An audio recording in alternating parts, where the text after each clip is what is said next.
Jamal Niaz here at an absolutely packed Dublin arena with the notorious MMA, Conor McGregor.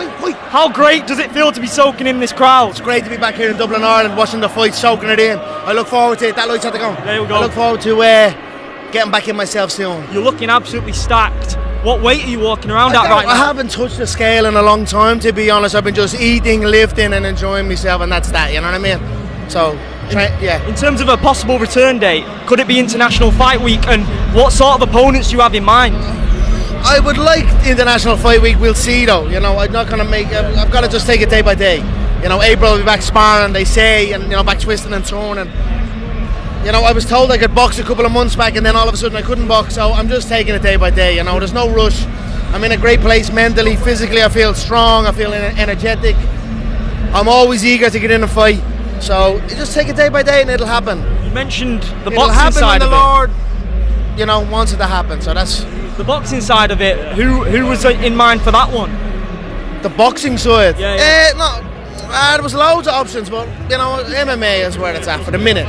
The boxing side of it is crazy at the moment. What do you rate the boxing game? I spoke to Eddie Hearn a few years ago, and I remember you shared that interview when you said, "Dance for me, Eddie." When he said he would potentially work with you. He has very kind words to say. He says that he's always starstruck when he's around you. Would you ever work with Eddie Hearn?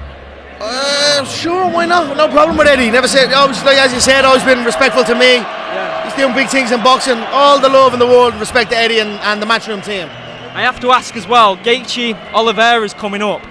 What do you make of that? Who do you see coming out on top of it? You're about the fourth person to say it's coming up. I haven't heard it. I haven't heard it being made official yet. So, you know, who knows? If that happens in May, then that may take Oliveira or, you know, out of the, you know, International Fight Week if I do come back. So I don't know whether that's going to happen, you know, so let's see what happens.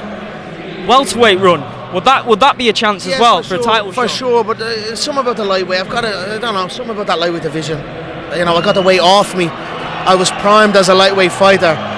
You know, it was not easy, it was a lot of hard work. People say, oh, I'm too successful to put in the real hard work. Well, you know, they're going to see when this Netflix documentary drops what real hard work is. You know what I mean? I didn't just land in this position by chance.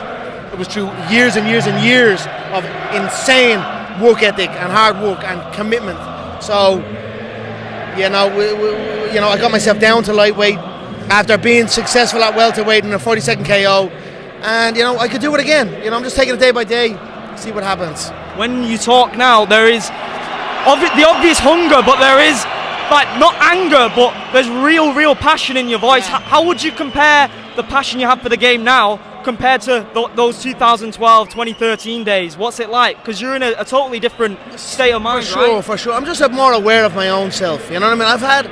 I've had dips in the game where I've not, like, you know, I've never stopped training first and foremost, but I've had times where I would, you know, train other things rather than martial arts training. Right now, obviously, with the injury, martial arts training has kind of had to take a back step.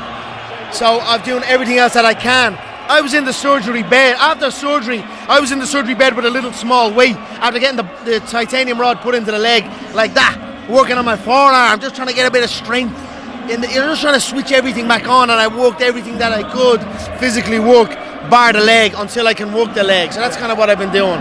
So, you know, I'll get back to my martial arts training when God permits and the injuries healed, and then I'll go from there.